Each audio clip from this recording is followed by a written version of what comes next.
شاعری سے پہلے ہوا تھا یا شاعری کے بعد ہوا، اور وہ پایا تکمیل تک پہنچا کہ نہیں؟ شاعری کے پہلے بھی شاید سے عشق کا نام دے دیں چھوٹے چھوٹے، ٹھیک ہے نا، حادثات ہوتے رہتے ہیں زندگی میں جو بندے اسکول کالجز میں جاتے ہیں تو، لیکن ویسے جس حوالے سے آپ پوچھ رہے ہیں وہ شاعری کے بعد ہی ہوگا۔ اچھا، وہ پایا تکمیل تک پہنچ گیا ہے، یا وہ جو آج کل آپ کے وہ شریک حیات ہیں، یا عشق انہی کے ساتھ ہے یا کہ وہ کوئی اور تھا؟ شریک حیات کے ساتھ بھی الحمدللہ بے پناہ محبت ہے جی، لیکن وہ عشق کوئی اور تھا، اور وہ ابھی تک تو امید پہ دنیا قائم ہے جیسے کہتے ہیں، ہم بھی اس امید پر قائم ہیں کہ کبھی نہ کبھی انشاءاللہ اللہ نے چاہا تو پورا ہو جائے گا۔ اچھا جی، مطلب کہ آپ کی دوسری شادی کا ارادہ ہے، دیکھ لیں بھی، سن لیں، یا گھر رہے ہیں تو کوئی پکڑ لیں۔ اچھا، آپ کی اب کوئی اور مزید جو آپ پسندیدہ غزلیات، یقیناً ساری آپ کی غزلیات پسندیدہ ہوں گی، کوئی اور جو آپ کی فیوریٹ غزل ہے جسے آپ اکثر گنگناتے ہیں یا آپ اکثر چاہتے ہیں کہ میں اسے محفل میں سناؤں ہمارے ناظرین کے لیے؟ جی، میں نے ایک غزل اپنے ہجر کے پیک دنوں میں کہی تھی کہ کسی کی یاد میں میرا یہ حال ہوتا ہے، پرندہ زخمی کوئی جو نڈھال ہوتا ہے، نظر کے چور تو نایاب ہو گئے جگ میں، کسی کسی کو یہ حاصل کمال ہوتا ہے، اگرچہ چھوڑ دیا سب نے مفلسی کے سبب، گبول بیٹھے کہ گدڑی میں لال ہوتا ہے، اور وصال یار کی صدیاں بھی لمحوں جیسی ہیں، فراق یار کا لمحہ بھی سال ہوتا ہے، اور کسی نے چھوڑ دیا ہے مجھے ادھورا ایک خیال، کسی سوالی کا جیسے سوال ہوتا ہے، کسی کی یاد میں میرا یہ حال ہوتا ہے، پرندہ زخمی کوئی جو نڈھال ہوتا ہے۔ ارے واہ واہ واہ، کیا بات ہے خیال صاحب، کیا بات ہے۔ خوش لباس ہیں، خوشبو کون سی پسند کرتے ہیں؟ مجھے اوپن عطر زیادہ پسند ہے جی، تو میں زیادہ عطر یوز کرتا ہوں، اور اوپن مجھے زیادہ پسند ہے۔ اگر کسی کو کوئی تحفہ وغیرہ دینا ہو تو خوشبو میں کیا اسے تحفہ دینا پسند کرتے ہیں؟ مجھے تحفے میں سب سے زیادہ دینا اور لینا دونوں طرف سے ہی مجھے پھول پسند ہیں، اور گلاب کے پھول مجھے زیادہ پسند ہیں۔ اچھا، شوق مزاج ہے یا کہ بس ٹھیک ہے کوئی نہیں خیر ہے؟ بالکل شوق مزاجی بھی کرتے ہیں جی، جیسا ماحول ہوتا ہے ٹھیک ہے نا، اس کے ساتھ ساتھ ہی چلنا پڑتا ہے۔ اچھا، کھانے میں کیا پسند ہے، یا کہ خاتون خانہ نے جو بنا لیا وہ کھا لیا، یا کہ نہیں بھئی آج کوئی یہ بناؤ آج یہ بناؤ، ایسا کوئی؟ اکثر پوچھتے ہیں کہ کیا بنایا جائے، تو روٹین میں تو جیسے گھر والے بنا لیں بس ٹھیک ہے، لیکن مجھے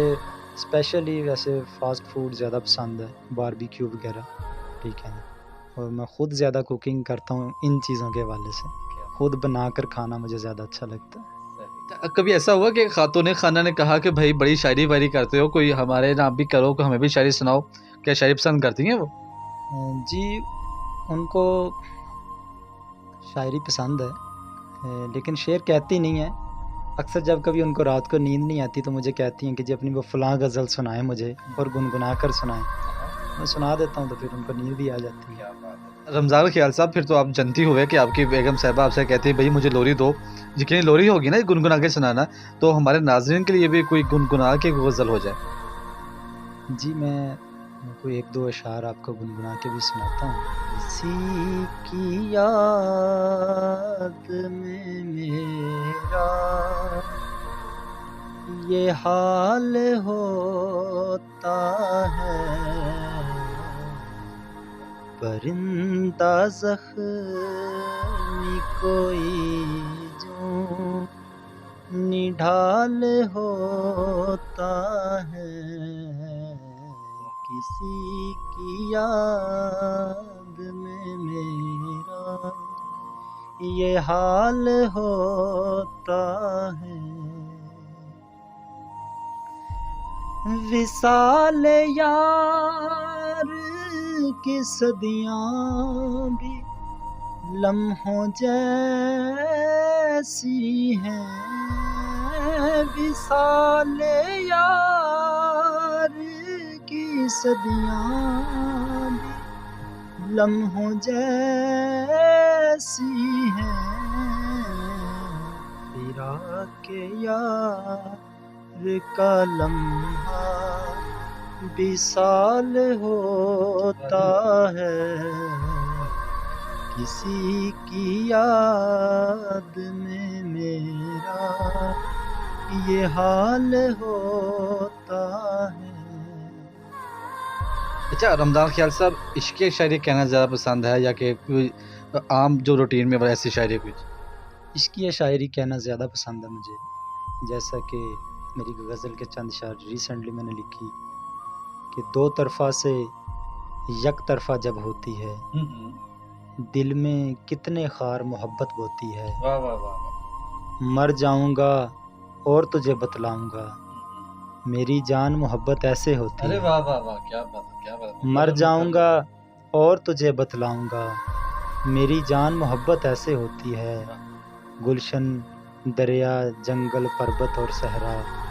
ہجر میں ان لفظوں سے شاعری ہوتی ہے، کیا بات، ہجر میں ان لفظوں سے شاعری ہوتی ہے، دو طرفہ سے یک طرفہ جب ہوتی ہے، دل میں کتنے خار محبت ہوتی ہے۔ واہ جی واہ، واہ جی۔ ایز اے کارپینٹر اپنا وہ پروفیشنل لائف میں آئے، اس کے بعد بوتیک پہ آ گئے، تو وہ کارپینٹر والا کام آپ نے کیوں چھوڑ دیا؟ اصل میں نے کارپینٹر کا جو کام ہے وہ بیرون ممالک میں بھی کیا، اور یہاں کے میں پاکستان کی بڑی بڑی سٹیز میں لاہور، اسلام آباد، کراچی وغیرہ میں کیا، تو ہمارے اس چھوٹے سے شہر کے اندر اس کام کی اتنے ہائی فائی کام کی اتنی زیادہ ڈیمانڈ نہیں ہے، تو اس لیے وہ ریگولر روٹینز پر نہیں ہو رہا تھا، تو اس لیے اس کو میں نے بیک اپ کر دیا۔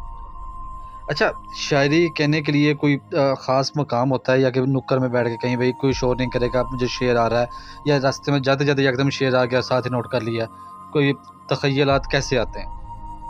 شعر کا ویسے کوئی خاص ٹائم نہیں ہوتا، وہ کسی بھی وقت آمد ہو جاتی ہے، اور کبھی کبھار کوئی خاص وقوع نظروں کے سامنے ہوتا ہے، ٹھیک ہے نا، تو انسان اس کی پھر منظر کشی کرتا ہے کہ یار ایسے ہوا تھا تو ان کو لفظوں میں اتار لیا جائے، تو بالبدی شعر بھی کہہ دیے جاتے ہیں، کبھی کبھار ایسا ہوتا ہے۔ جیسے ہم سنتے ہیں کہ ہمارے جو اساتذہ شعراء کرام ہیں وہ کسی کو شور نہیں کرنے دیتے تھے، بہت سے شعراء کرام ایسے ہیں کہ بھائی نکر میں بیٹھ کے بس شعر کہنا ہے، بچے شور نہیں کریں گے، خاتون خانہ بس سائڈ پہ چلے جاؤ، کسی قسم جو آمد ہو رہی ہے تو پھر آپ کی ایسی کوئی کیفیت نہیں، بس جہاں پہ شعر ہے فوراً نوٹ کر لیا؟ نہیں، ایسی کیفیت بھی بالکل ہے، شور مجھے بالکل پسند نہیں ہے، اور کبھی کبھار اگر میں گھر پہ بیٹھ کے جب لکھتا ہوں تو پھر بیگم بچوں کو سائڈ پہ کر دیتی ہیں کہ بابا لکھ رہے ہیں آپ کے، آپ شور نہ کریں یا سائڈ پہ چلے جائیں، تو وہ مجھے اس حوالے سے کافی سپورٹ کرتی ہیں، اور ویسے شور میرا خیال ہے کہ کسی کو بھی اتنا پسند نہیں ہوتا، لیکن شاعر جو کہ حساس طبیعت ہوتے ہیں وہ زیادہ سکون پسند کرنا چاہتے ہیں کہ زیادہ سکون ہو، اور اس میں وہ زیادہ سے زیادہ اپنی غوطہ زنی خیالات کے اندر کر سکیں۔ اچھا اب آخری کوشچن میرے آج کے دن کے حوالے سے کہ بتائیے گا اگر کوئی بچہ آپ کا بیٹا یا بیٹی شاعری کی طرف آنا چاہے تو کیا اس کی حوصلہ افزائی کریں گے؟ جی بالکل کریں گے، کیوں نہیں کریں گے۔ میری ایک 4 سال کی بیٹی الحمدللہ، وہ ٹوٹے پھوٹے سے لفظ جو کہتی ہے نا، تو مجھے کبھی کبھی لگتا ہے کہ یہ گاڈ گفٹڈ شاعر ہوگی، ٹھیک ہے نا، وہ بھی بڑی ترتیب کے ساتھ لفظوں کو چنتی ہے، تو گھر والے کہتے ہیں کہ دیکھ لیں اپنی بیٹی کا کمال، وہ بھی آپ کی طرح نا لفظوں کے جوڑ میل ہی ملاتی رہتی ہے، تو اللہ کرے کہ وہ بھی اس طرف آئیں، ایک اچھا فن ہے یہ، اور یہ معاشرے کے بہت سارے دکھی انسانوں کی عکاسی کرتے ہیں شاعر، معاشرے کے بہت سارے ایسے کام ہیں جن کو شاعر اجاگر کرتا ہے، ٹھیک ہے نا، وہ دبے رہتے ہیں، لوگوں کی آواز ہوتے ہیں شاعر۔ ناظرین آپ نے ہمارا پروگرام دیکھا، امید ہے آپ کو ہمارا پروگرام پسند آیا ہوگا۔ اگر آپ بھی اپنا پروگرام کروانا چاہتے ہیں، ہمارے اس پروگرام کا حصہ بننا چاہتے ہیں تو اسکرین پہ چلنے والے نمبرز پر آپ ہمیں کال کر سکتے ہیں، SMS کر سکتے ہیں، واٹس ایپ کر سکتے ہیں۔ آپ سے ملاقات ہوگی انشاءاللہ اگلے پروگرام میں، تب تک کے لیے اپنے میزبان میاں محمد راشد کو دیجیے اجازت۔ اللہ نگہبان۔